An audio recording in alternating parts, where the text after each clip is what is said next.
시청자 여러분 안녕하십니까? 최고의 경지에 다가서고 있는 이 시대의 진짜 리더들, 그들의 인생 키워드를 묻습니다. 저는 진행을 맡은 김경도입니다. 더 큐 오늘의 초대 손님은 이분입니다. 무너져 가던 글로벌 기업이 재기에 성공하는 경우를 종종 보셨을 겁니다. 레고나 마이크로소프트가 그랬습니다. 최고 경영자가 바뀌면서 나타나는 마법 같은 일. 그게 바로 경영의 힘일 텐데요. 한국경영학회장을 새롭게 맡은 김재국 명지대 교수께 경영 어떻게 해야 잘할 수 있는 건지 들어보겠습니다.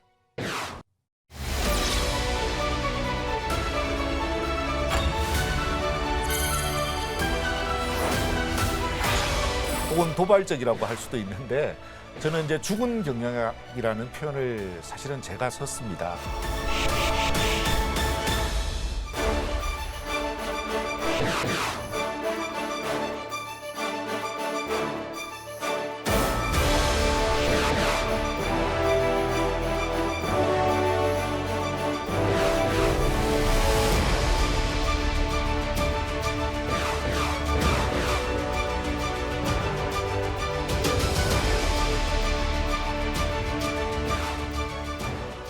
교수님 안녕하십니까? 네, 반갑습니다. 이렇게 나와주셔서 감사합니다. 네네. 이제 그 경영학회장의 선출, 그러니까 취임하신 지가 네네. 얼마 안 되셨다고 네, 들었는데요. 그렇습니다. 네. 새내기 회장님이신 셈입니다. 네네. 그래서 아직 네. 큰 포부를 가지고 있습니다. 네.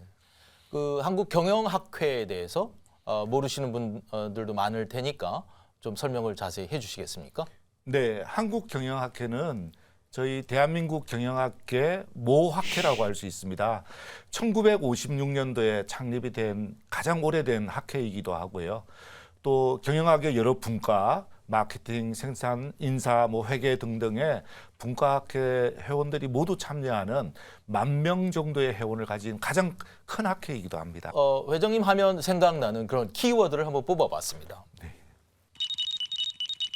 어떤 키워드가 가장 마음에 드시는지? 네, 조금 도전적일 수는 있는데요.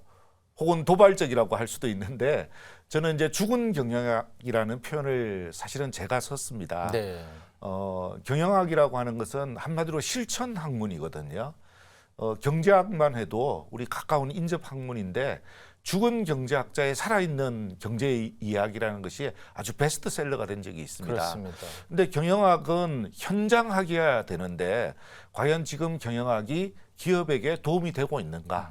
기업의 경영자들에게 도움을 주고 있고 또 경영학도들이 기업이 필요로 한 지식이나 기술을 충분히 숙달해서 졸업을 하느냐에 대해서 문제제기를 받고 있는 것이 현실입니다. 또 그러다 보니 경영대학 자체의 위기론도 이제 커져가고 있는데 다시 경영학의 본연의 모습으로 돌아와서 경영학의 르네상스를 일으키자 하는 것이 저의 모토이기도 합니다. 아주 중요한 말씀인데 사실 경영학이 좀 더 살아있는 학문, 네. 또 실제 생활, 실제 기업에 굉장히 도움되는 그런 측면이 굉장히 중요할 것 같습니다. 네네. 실제 어떻게 하면 좀 가능할까요?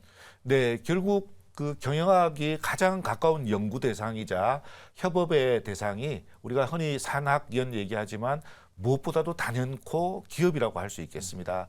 그러면 이제 기업들이 필요로 하는 여러 인력이 있는데 상당히 고급 전문 기술 인력에서부터 그리고 좀 기능 인력에까지 다양한 인재들에 대한 수요가 있습니다. 그러면 그 수요를 사실은 경영학뿐만 아니라 대학이 이거를 충족시키지 못한다면 미래의 혁신을 이끌어갈 수는 없거든요.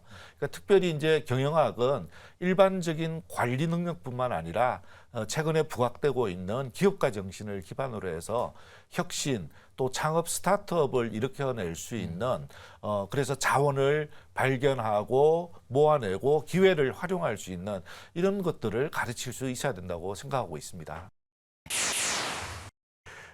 우선 배경을 간단하게 말씀드리면 ESG의 큰 열풍이 자본시장에서도 불었지만 2019년에 미국을 대표하는 기업들 181개의 기업 CEO들이 모여서 비즈니스 라운드 테이블이라는 조직체가 있습니다. 그곳에서 우리 이제 기업의 목적은 단순히 이윤 창출에만 있는 것이 아니라 우리를 둘러싼 이해관계자들을 위한 가치를 창출하는 데 있다라는 엄청난 선언을 했었더랬습니다. 이제 그 이유는 경제적 가치만이 아니라 사실 기업을 둘러싼 이해관계자들의 요구, 그것이 사실은 사회 문제를 해결해 달라라고 하는 그런 요구인데요. 그것을 충족시키지 못하면 기업이 더 이상 지속 가능하지 않다라고 하는 그런 내용인 거죠. 경영학회가 재계 기업계에게도 그동안 여러 가지 이런 내용으로 같이 협력하고 얘기를 해왔는데 대한상공회의소가 최근에 이제 기업들의 대기업 집단은 물론이고 97만 개 정도의 기업 회원들이 함께 하고 있는 걸로 알고 있습니다. 신기업가 정신을 통해서 우리가 환경 문제 또 다양한 사회 책임 경영에 대한 이슈들을 해나갈 뿐만 아니라 미래 세대를 위한 또 그러니까 좀 더 폭넓은 이해관계자들을 위한 경영을 하겠다는 선언을 우리 한국 기업들이 이제 선두에 나서서 하게 된 것이라고 보겠습니다. 사실 기업가 정신 말씀하셨는데 매우 중요한 네. 포인트긴 한데 우리 경영학회가 최근에 우리나라 기업인들을 중심으로 해서 아주 본받을 만한 그런 네네. 분을 선정해서 명예전당에 헌액하는 행사를 가졌다고 예, 합니다. 예. 좀 더 자세히 설명을 해주시겠어요? 네네. 지금 말씀 주신 명예의 전당 같은 경우에는 그 작고하신 분들까지 포함해서 대한민국을 일으킨 즉 삼성의 창업회장이신 이병철 회장님이라든가 현대자동차 그룹의 정주영 회장님 등을 비롯한 이런 분들을 모시고 있고요. 매해 또 초우량 기업 또 대한민국 경영학자가 선정한 경영자 대상 이런 다양한 시상을 하고 있습니다. 이제 그런 이유는 최근에 그 교과서에 특히 중등과정 교과서의 기업가 정신의 내용이 반드시 들어가야 된다는 요구가 빗발치고 있습니다. 사실 보면 훌륭한 분이신 유일한 회장님 같은 분이 교과서에 실려 있지만 많은 이 기업 경영자들이 빠져 있고 오히려 좀 어두운 면모들만 부각되고 있기 때문에 혁신의 주체인 기업이 서기 위한 이런 토대를 어릴 때부터 갖춰줘야 되는 것이 이루어지지 못하고 있다는 것이죠. 저희 경영학회가 이런 기업가들을 좀 선양하고 또 기업가들을 기념하고 그 정신이 널리 발휘될 수 있도록 도움을 드리고자 하고 있습니다. 네. 그럼 이번에 그 명예전당에 헌액된 분은 어떤 분이고 또 과거에도 쭉 헌액된 분들이 어떤 분인지? 네네. 이번 2023년 2월 달에 이렇게 하시는 경우에는 교보생명의 창업주이신 그 신용재 회장님을 저희가 이제 명예의 전당으로 헌액을 하게 되었고요. 돌아가신 지 오래됐지만 네. 또 하나 특징적인 것이 전문 경영인들도 사실은 저희가 충분히 기릴 필요가 있어서 잘 아시는 그 삼성전자의 권오연 회장님 최근에 서울대학교 대학법인 이사장으로 취임하셨는데요. 네, 그렇습니다. 또 우리 저 HD 과거 현대중공업이죠. 네. 권오갑 회장님, 또 LG엔솔의 최근 성과는 좋습니다. 권영수 대표님 이런 분들이 전문 경영자 명예의 전당에 헌액되기도 했었습니다. 그 참으로 이 존경스러운 분들이 참 많으시죠. 근데 제가 개인적으로 특별히 생각하는 분은 그 현대자동차 그룹을 세우신 이제 정주영 회장님이신데 그 이유는 정주영 회장님이 기업가 정신, 앙트레프레너십이라는 그 키워드에 가장 딱 맞는 아이콘이라고 사실 생각하기 때문입니다. 아마 TV 광고 같은 것으로도 나왔던 것 같은데 뭐 임자 해봤어? 이런 거 있잖아요. 그 실제 실행을 해봐라라고 하는 말이 굉장히 중요한 말이거든요. 그러니까 내가 뭐 어디에서 배가 들어오고 자원이 확보되면 내가 그때 이 일을 하겠다라고 얘기하는 사람들이 사실 세상살이는 많죠. 근데 기업가 정신이라고 하는 거는 내 수중에 뭐가 있든 간에 내가 지금 현재 가지고 있는 자원 그것을 가지고 내가 원하는 꿈을 이루기 위해서 어떻게 활용할 것인지를 생각하는 거거든요. 유명한 일화가 있잖아요.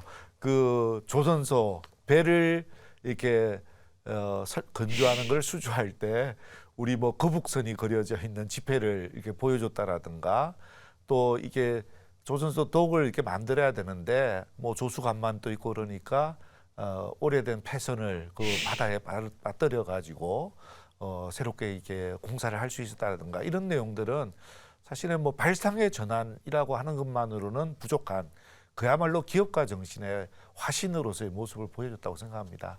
네, 그것이 바로 제가 정 회장님을 존경하는 이유입니다. 많은 기업인들이 우리 국민들 또 네. 특히 젊은 세대들한테 많은 본보기가 되고 네, 또 네. 앞으로 미래를 개척하는데 또 새로운 기업을 만들어내는데 굉장히 좋은 역할을 해줄 수 있는 그런 계기를 지금 기대하시는 거죠? 네, 그렇습니다. 네. 네. 사실은 이제 대학이 아까 이제 뭐 중은 경영학도 네. 말씀하셨지만은 대학 자체가 여러 가지 어려움에 직면해 있는 것도 사실이고 대학이 개혁돼야 된다. 네, 네. 이런 명제가 굉장히 중요한 네, 상황인데 또 회장님께서는 어떤 생각을 갖고 네, 계신지. 네. 우선 그 대학들 중에도 소위 얘기하는 그 확고한 연구 중심 대학들이 필요한 것이 사실입니다. 그렇습니다. 최근에 뭐 디지털 트랜스포메이션이라든가 이런 경영 추세에 따라서 잘 하시는 AI를 비롯해 가지고 반도체 이런 곳에 핵심 인력들이 계속해서 양성돼야 되는 것이 사실입니다. 그래서 그것을 뒷받침할 수 있게 해서는 사실은 과감한 투자가 필요하고요. 그 투자는 정부의 역할도 크지만 저는 사실은 기업들이 함께하는 대학, 혹은 또 기업이 직접 대학을 만드는 것들도 과감하게 허용해야 된다고 생각합니다. 이따가 말씀드리겠지만 올해 8월에 저희 융합학술대의 키노트 스피커로 애플 유니버시티의 총장을 역임했던 네. 조엘 포도닐이라는 분을 저희가 모시게 되었습니다. 그렇군요. 네, 지금 이제 지방대학의 구조조정을 생각하지만 오히려 기업들이 적극적으로 나서서 기업에게 그들이 필요한 그 직무의 기술과 지식을 숙달하고 있는 인력을 스스로 양성하고 또 그게 필요한 커리큘럼을 바꾸고 교수 요원을 충원하고 이런 것들을 주도적으로 할 수 있도록 기업 대학도 연결하고 또 지방 대학 중에 퇴출을 걱정하고 있는 곳들은 과감하게 기업들이 참여를 해서 필요한 곳들에 대해서는 인수나 다양한 방식으로 교육 과정을 개설해 나간다면 우리가 사실은 현실의 수요에 부합하지 않는 이런 교육 과정들은 자동적으로 이렇게 정리가 되고 꼭 필요한 내용들이 이 교육을 통해서 이루어질 것이라고 생각합니다. 8월에 예정된 이 학술 대회 잠깐 말씀을 하셨는데 네네. 사실 경영학의 세부 영역들이 상당히 나눠져 있는 것들이 네네. 또 융합적인 모습을 보이면서 학문적인 성숙, 네네. 또 발전, 또 그 수준을 높여가는 네네. 그런 것이라고 보면 되겠습니까? 네, 그렇습니다. 그 말씀드린 대로 저희 경영학 안에 뭐 마케팅, 생산, 인사, 재무 이렇게 다양한 분야가 있는데 한 50개 가까운 학회들이 매년 지금 16년째일 걸로 기억하고 있습니다. 매년 8월에 모여서 이제 통합적으로 이제는 융합학술대회라고 이름을 이제 붙이고 있는데요. 그곳에서 세션을 열게 되는데 올해 제가 설정한 주제는 그 글로컬 이노베이션이라고 하는 주제를 글로컬 이노베이션. 네. 아까 말씀드린 대로 결국 우리가 계속해서 이제 부강한 나라나 지역이 되려면 결국은 이제 혁신을 이끌어 나가야 되는데 처음부터 글로벌을 지향하면서도 로컬의 강점을 가지고 있는 이런 이노베이션 생태계를 만들 필요가 있다고 생각을 하고 있습니다. 그럼 아까 말씀하셨던 그 엄청나게 많은 그 경영학자분들이 다 그쪽으로 모이시게 되시나요? 네. 이번엔 어디서 하시게 되나요? 네. 원래 저희가 코로나 이전에 이 행사를 하면 3,000명 정도가 참여한다고 생각을 하고 있습니다. 근데 이번에 부산에서 개최하게 되고요. 주 장소를 이제 백스코를 지금 예약해서 준비를 하고 있습니다. 그래서 코로나 이후에 사실상 최초로 이제 풀 스케일로 전적인 규모로 다시 복원해서 하는 것이기 때문에 한 3,4천 명 정도의 학회원들이 이제 참여할 것으로 저희가 예상하고 있습니다. 사실은 경영학계 대표적인 행사일 텐데 네. 8월이면 굉장히 더운 시기 아닌가요? 네, 더운 네. 시기에 그렇게 네. 하시는 이유가 특별히 이게 좀 관례였긴 했는데요. 그렇군요. 보통 8월 16, 17, 18 이렇게 광복절 직후에 소위 얘기하는 이제 채성수기가 끝나자마자 네. 이렇게 하게 되는데 아무래도 그래도 8월 좀 방학 기간을 이용을 하고 개강 직전에 하는 그 시점이 가장 그래도 적합하다고 생각을 했고 또 학회를 하지만 한편으로는 가족들도 함께 초청을 해서 가족들을 위한 기업 탐방 프로그램이라든가 청소년들을 위한 기업가 정신 캠프 또 대학생들이 함께하는 이런 다양한 프로그램들도 함께 진행을 하고 있기 때문에 의외로 상당히 참여율이 높은 편입니다. 마치 더운 그 가장 더운 혹한기에도 네. 나는 연구와 이 토론을 멈추지 않겠다. 예. 그런 경영학의 네. 학회에 그 의지가 담긴 것 같습니다. 네, 네, 네. 그런가 하면 이 전체 이 사회과학 분야에서 정치학회나 행정학회 또 경제학회 이런 다른 학문 영역 분야와 또 같이 이 학문적인 논의를 하는 그런 행사를 하시고 계시죠? 네네 그렇습니다. 말씀 주신 것처럼 사회과학에서 가장 대표적인 학회들인 경영경제 또 정치, 사회, 행정학회 이렇게 5대 학회가 같이 하고 있는데요. 올해는 5월 15일 날 이렇게 예정을 하고 있습니다.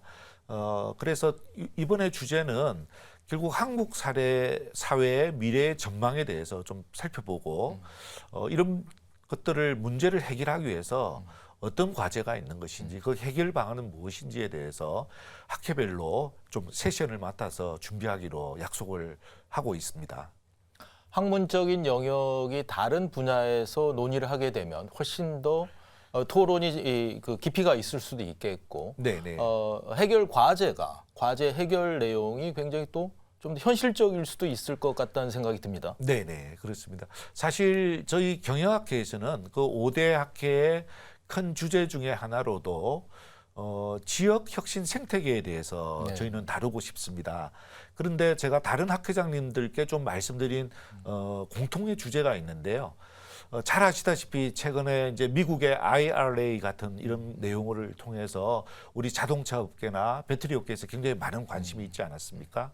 저희가 배터리 제조업 같은 경우는 오히려 중국에 비해서 우위를 가질 수 있는 이런 부분이 있다고 생각을 했는데 중국 회사들이 우회해서 합작이 고가 아니라 지분 투자를 통해서도 미국의 현지 생산하는 것과 똑같이 보조금 지급을 받는 이런 현상이 나타나고 있습니다.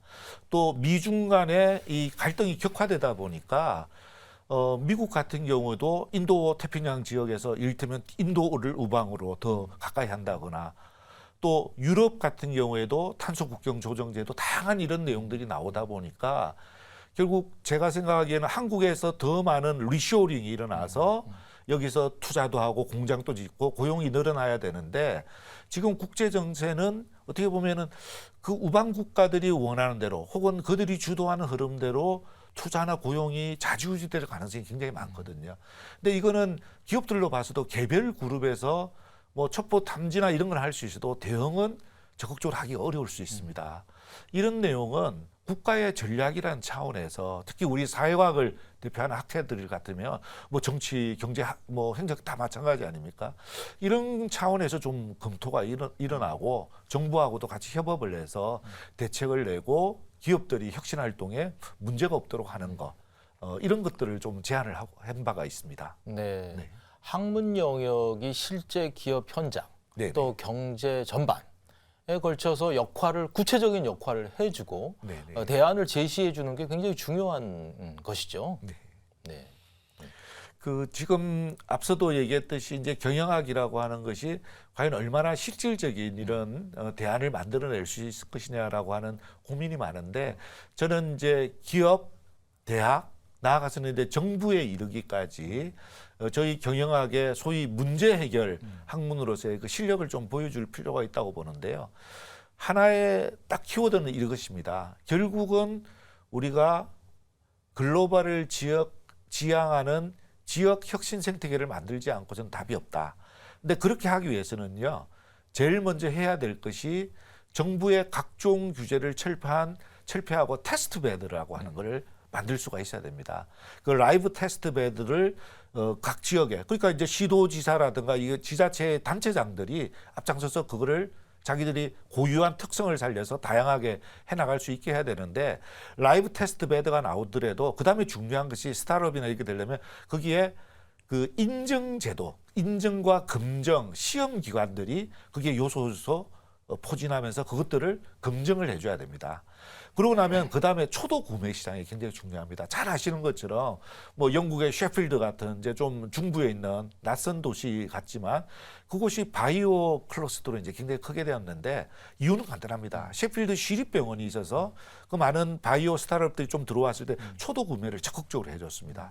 그러니까 벌써 이제 거기에 계속해서 더 많은 스타트업이나 인재들이 유입이 되니까 소위 생태계가 만들어지는 거죠.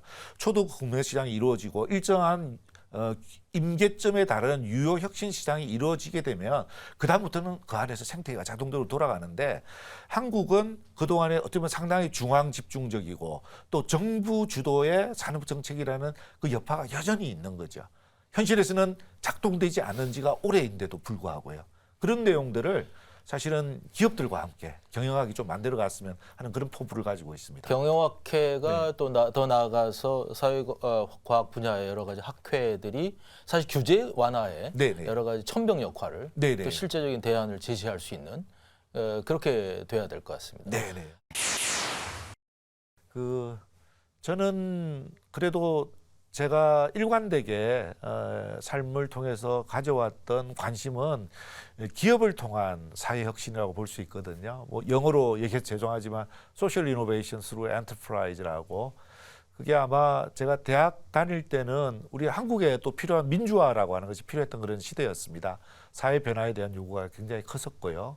그리고 그다음에 저희가 이왕에 또 성공했던 산업화와 함께 계속해서 미래로 나아가는 과정이 있는데 결국 우리 개인도 그렇지만 조직이 우리 사회가 얼마나 효과적으로 이렇게 변화에 대응할 수 있느냐가 참으로 중요하다는 생각을 가지고 공부를 해왔습니다.